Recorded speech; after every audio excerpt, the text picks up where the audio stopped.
based on the practice of the assembly, which is on accuracy and speed, the program allots to me 30 minutes, but I'll take less than that. I will also like to make it from the onset clear that any good contribution that will come out of this podium should be attributed to the Assembly and the Speaker. And anything to the contrary, I'll take the burden. And contrary to the former philosophy, I have 14 slides to take you through.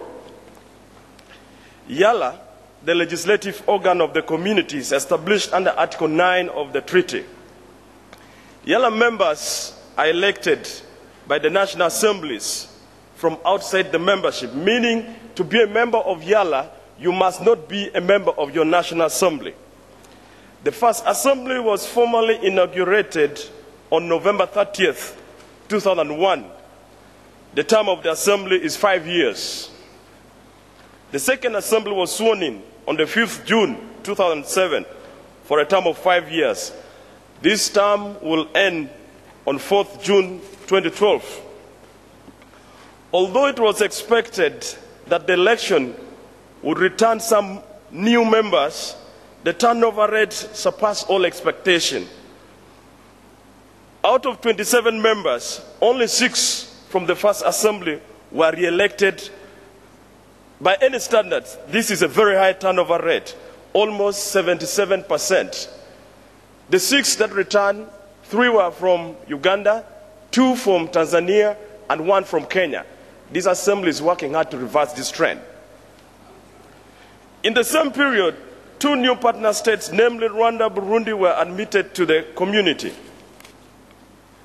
The above development had 3 main implications to EALA. Firstly, the number of elected members of EALA increased from 27 to 45, in addition to the 7 ex-officios. Secondly, the members from the 2 new partner states grappled with a slightly different parliamentary, political, and judicial background of the 3 original partner states, which is predominantly Westminster Commonwealth system. Thirdly, is the question of official language, being English, which is not widely spoken in the 2 new partner states. The composition of EALA is 52 members, 45 elected members, and 7 ex-officios, 5 members, 5 ministers of EAC affairs, the Secretary General, and the Council to the Community. Of the 45, every member state presents 9. Burundi, 9. Thanks be to the government of Burundi and the wisdom of the president, now there are 7. Kenya, 9. Rwanda, 9. Tanzania, 9. Uganda, 9. It is our interest to see that one of our colleagues who was already appointed a minister be replaced, and we have a total of 9 members from Burundi to join the assembly for us to perform our mandate and functions. Mandate and functions of the assembly. Article 49 of the treaty bestows upon the assembly legislative, oversight, and representative functions of the community. In brief, EALA functions include, among others, enact legislation to implement the provision of the treaty.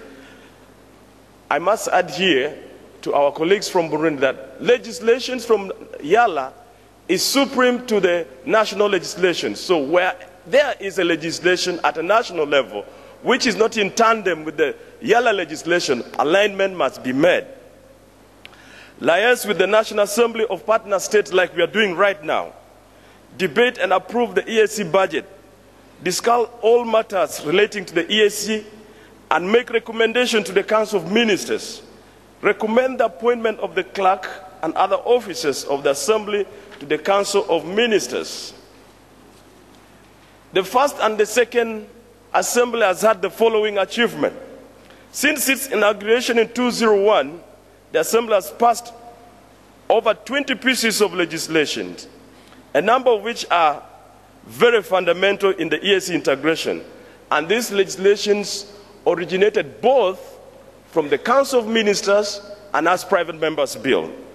1. The Law of the Community Interpretation Act 2004, the Community Emblem Act 2004, the Act of the East African Community 2004, the East African Legislative Assembly Powers and Privileges Act 2004, the East African Community Appropriation Act from 2002 to 2010, 12, including Supplementary Appropriations Act, the East African Community Custom Management Act, the East African Community Standardization, Quality Assurance, Metrology and Testing Act 2006, the East African Community Competition Act 2006, the East African Community Custom Management Amendment Act 2007, 2008 and 2009, the Lake Victoria Transport Act of 2007, the Summit Delegation of Powers and Functions Act 2007, the East African Community Joint Negotiation Trade Act 2008,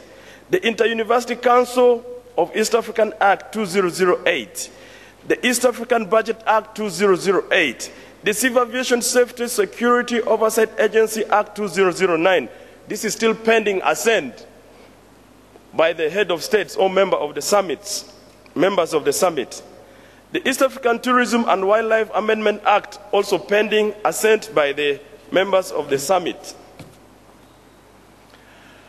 We have asked more than 100 questions to the Council of Ministers, provided direction on EAC spending and allocation of resources under the budgetary oversight function, debated and adopted several committee reports and resolutions on the implementation of the treaty, held public hearing on bills represented before the Assembly for the input of stakeholders and interests. I must add something here. It is a traditional practice in EALA that before we pass a law, we reach out to stakeholders to get their input. Attended several interparliamentary meetings, raising the profile of EAC in international arena or fora. Participated in election observation mission in all the 5 partner states. We forged formal and strong interparliamentary linkages with national assemblies and means of creating consultant liaison through the Bureau of Speakers. A lot has been spoken about this. Interparliamentary liaison committees, between committees which are performing similar tasks from the national parliament to the regional parliament or to EALA. The Nyanyuki series has been explained to you. Whole plenary and committee sitting in partner states like we have done now. We have brought community to the people. We have only not rotated in the partner state, but we have also played football with partner state parliament. In the last football game we had, we actually defied the FIFA rules where we allowed both male and female playing together, exemplified by Rwanda. We thank them for that.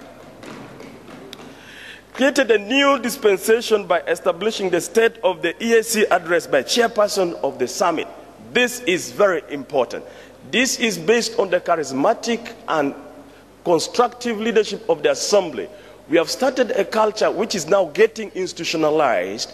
Whichever chairperson of the summit at the beginning of the financial year gives an annual address to the Assembly to give the state of the community affairs. I think this is a great initiative by the Assembly.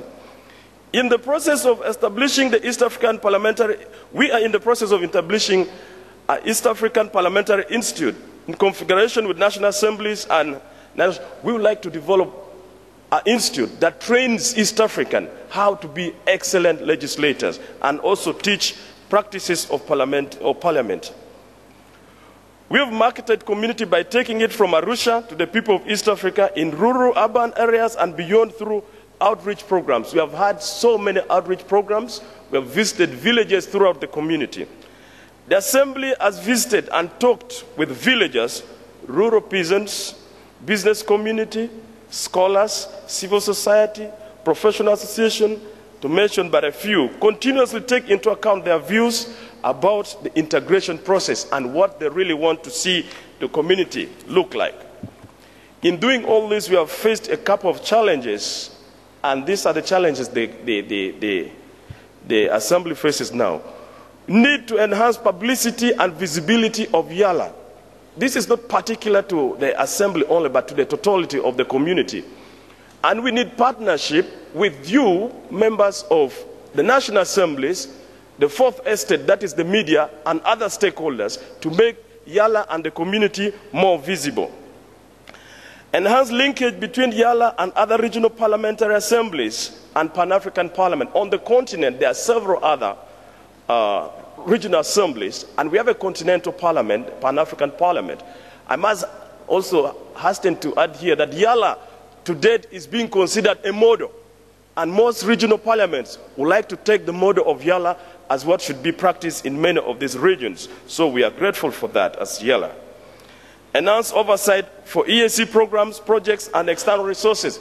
We feel it is still yet to the extent we expect to do that EALA needs to amplify or move faster and expand the horizon of looking at the various programs that the community is implementing as a way of oversight. We are still limited by many factors, including resources and other capacities. The high turnover, which reduced continuity, I mentioned this earlier, that in the first parliament only 6 people returned. This has a very strong implication negatively on the performance of the assembly. I would like to launch my plea on this podium that the National Assembly of Burundi should help us and make sure we see Honorable Lyons, Honorable Regine, and all these other members return back to EALA for continuity. This enhances the performance of the assembly. And this campaign, we are not only doing it in Burundi, but we are taking it throughout the member states. So we hope that you are with us in this campaign, and we thank you in advance. Different election dates in the partner state resulting to EALA reporting to assemblies that do not participate in the election. The Electoral College, which is the parliament that elect the EALA representatives, has not got a synchronized lifespan in all the member states. The parliament that elects you may not be the parliament that will see you to the end of your term. And I think the example is here in Burundi. The parliament that elected the current representatives is not the parliament which we are talking to now. This is a serious challenge. So there is need for synchrony. Need for continuous capacity building. We need to build our capacity at EALA level to make sure all our functions that are expected of us is done effectively. Now, 2010 and beyond, what? Keep the fire burning. Keep the fire burning. Nanyuki, the Speakers Forum, interparliamentary relationship, and reach out to the community. Visibility of EALA. We believe that through you, you'll take EALA to your constituencies. You'll take EALA to all the communities of Burundi. Relationship with the public. We appeal to the media to make sure they amplify our voices in all the activities we are doing. Development with community not known to East African community. We want to reach out beyond East Africa. This is what we are working for, and we believe we are because you are. And together we will make the assembly you expect. We thank you so much, and please do visit our website to find more about EALA. Thank you for your kind attention.